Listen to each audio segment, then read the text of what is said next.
Hola, buenos días, buenas tardes. Soy Carmen Romero García de la Universidad Internacional de La Rioja y junto a mi compañera Olga Buzón García de la Universidad de Sevilla vengo a presentar el trabajo que hemos realizado titulado Explorando las creencias y emociones hacia las matemáticas de los futuros maestros mediante mapas mentales y herramientas digitales. Bueno, mi experiencia como docente de la asignatura de didáctica de matemáticas del grado de maestro en educación primaria es que los futuros docentes suelen tener emociones negativas hacia esta materia. Esas emociones, cuando sean docentes en activo, pueden ser transmitidas a su alumnado. Y esto genera un ciclo negativo hacia esta disciplina en el que se perpetúa el miedo y la inseguridad. ¿Qué puede generar? Pues un bajo rendimiento en matemáticas en su alumnado. Por ello, bueno, pues está fundamentado, ¿no?, que la afectividad hacia las matemáticas bueno, pues viene definida por tres descriptores, que son creencias, emociones y actitudes. Y la historia de aprendizaje de los futuros maestros va a influir de manera significativa en cómo perciben esta materia y en la forma en la que la van a enseñar a sus estudiantes. Es frecuente que los docentes en formación hayan experimentado modelos de aprendizajes basados en la transmisión de conocimientos y en un aprendizaje memorístico que no ha fomentado una comprensión profunda.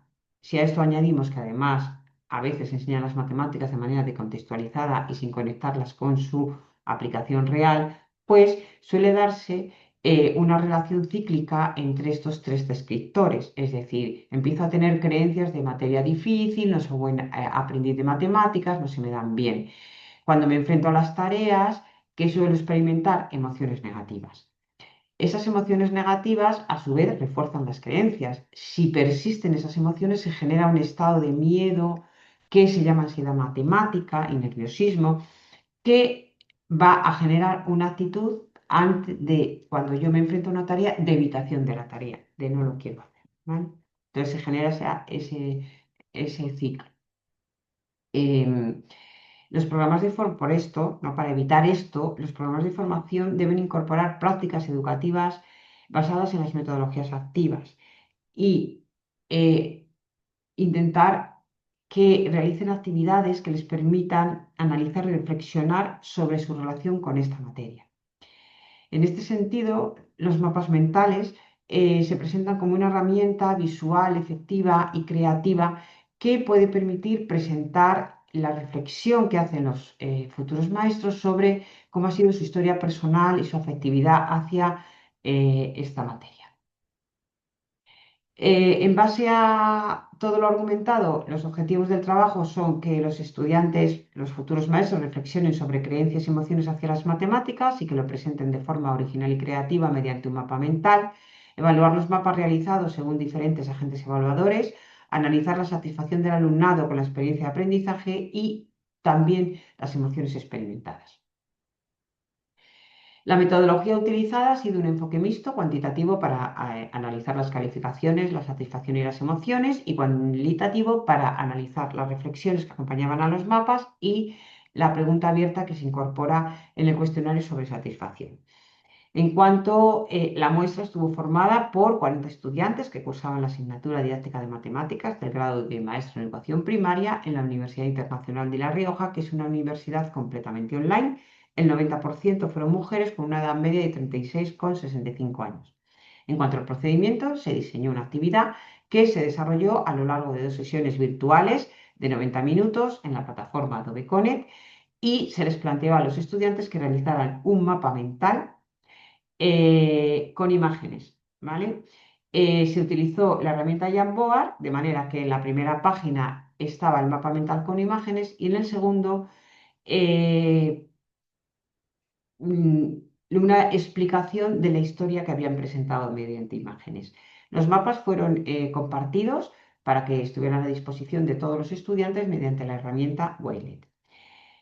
Se realizó evaluación según los tres agentes evaluadores, evaluación, autoevaluación y coevaluación, en base a la rúbrica que se compartió con los estudiantes al inicio de la actividad. De hecho, esta actividad de evaluación fue grupal. Se compartieron las calificaciones y el feedback de cada mapa en un documento colaborativo. Se pretendía reforzar esa autorreflexión que habían hecho, que siguieran reflexionando y también que proyectaran la identidad docente, qué tipo de docente quiero ser.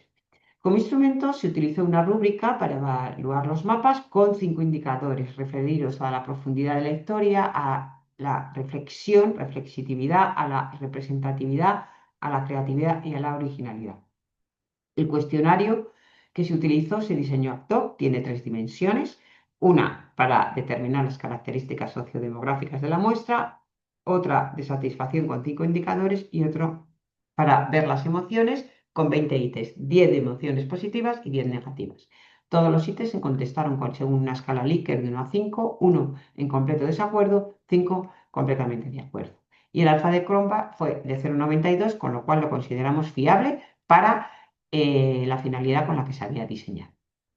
En cuanto a los resultados, presentamos primero el análisis cuantitativo, o sea, los resultados del análisis cuantitativo de los mapas. En la tabla, en la primera tabla encontramos la media de las calificaciones de la autoevaluación, coevaluación y heteroevaluación.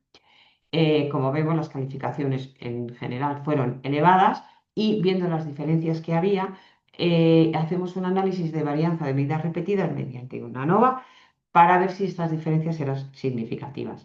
Como puede verse, lo fueron y además se determinó el tamaño del efecto mediante el estadístico eta cuadrado parcial y resultó ser grande.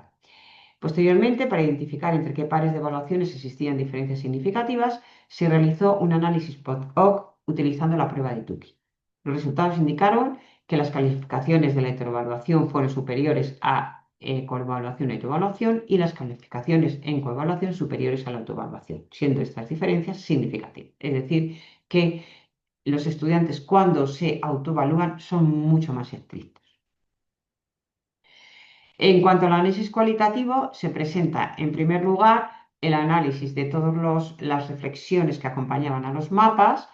Bueno, concluimos del análisis, bueno, se hizo una categorización temática y lo que se deduce es que, bueno, pues que consideran que la matemática es una materia difícil y compleja que requiere esfuerzo, que en estudios anteriores han sentido miedo y frustración al enfrentarse a tareas matemáticas, miedos generalmente asociados a malas experiencias con algún docente. Sus expectativas eran superar estos miedos y aprender a enseñar matemáticas a través de la experimentación y la manipulación, haciendo las matemáticas divertidas. Bueno, ahí se muestran algunos fragmentos textuales. En cuanto a el análisis de los feedback de la evaluación, que estaban todos compartidos en un documento colaborativo, como he dicho, pues se establecieron como 5 categorías que estaban en relación a los 5 indicadores de la rúbrica. La que recibió más menciones fue la que estaba relacionada con la reflexión personal, que fue clara y profunda, basada en su propia experiencia y proyectando a qué tipo de docente querían ser. Representatividad y coherencia, 30 menciones, bueno, pues expresan su experiencia personal y su futura labor como docente de forma clara y concisa. De un vistazo se puede ver con imágenes lo que transmite el texto. Había coherencia entre imágenes y texto. El siguiente la siguiente categoría con más menciones fue creatividad. En general los comentarios eran muy breves, que los mapas eran creativos y no se no se categorizó ningún fragmento con respecto a profundidad y originalidad. En cuanto a la satisfacción con la experiencia, se incluyen 4 ítems que se contestan en una escala de 4 a 5 y todos tienen una media superior a 4,5. Destaca el ítem que consideran que potencia su creatividad, pero bueno, en general podríamos decir que también consideran que la historia se presenta de manera original, que les permite reflexionar sobre su identidad como docente, teniendo en cuenta su afectividad y también reflexionar sobre la importancia de introducir la autoevaluación y coevaluación en la práctica docente. La satisfacción global tiene una media de 4,75 sobre 5, así que es elevada. Se incluye una pregunta abierta para profundizar en la satisfacción y se hace un análisis cualitativo. Se codifican los diferentes fragmentos y, bueno, pues se concluye que hay una valoración positiva de la actividad, que se valoró especialmente la capacidad reflexiva y, bueno, el explorar o sea, esa posibilidad de explorar vivencias previas, cómo se habían sentido y proyectarlas en su futura labor docente. En cuanto a las emociones, presentamos en el primer gráfico la media para todas las emociones positivas, que fue siempre superior a 4 en una escala sobre 5, siendo las emociones con mayor media entusiasmo, orgullo y optimismo, y las negativas, las que alcanzaron el nivel superior fue 2,67 sobre 5, siendo las emociones que se experimentaron a mayor nivel, que fue bajo, aburrimiento y frustración. El bienestar emocional media de todas las emociones positivas fue 4,18, muy superior al malestar emocional media de las negativas, que fue 1,63. Concluimos que la actividad realizada ha permitido que los futuros docentes reflexionen sobre su afectividad hacia las matemáticas, eh, presentándolo a través de una historia creativa y original. En cuanto a sus creencias, bueno, pues consideran las matemáticas difíciles y complejas, han sentido miedo y frustración frecuentemente asociado a malas experiencias con algún docente. En cuanto a la satisfacción con la actividad ha sido elevada y podríamos destacar un alto bienestar emocional. Por otro lado, consideramos necesario incorporar experiencias de aprendizaje de este tipo que permita detectar emociones positivas. Si se detectan, habrá que incluir estrategias en el proceso de formación para que puedan revertir estas emociones. Es importante fomentar prácticas colaborativas de reflexión que generen expectativas positivas hacia una enseñanza más lúdica, manipulativa, como una forma de superar sus miedos y aumentar su confianza. Y muchas gracias por su atención. Me disculpo por no poder estar presentando mi trabajo. Para cualquier consulta, dejo ahí mi correo.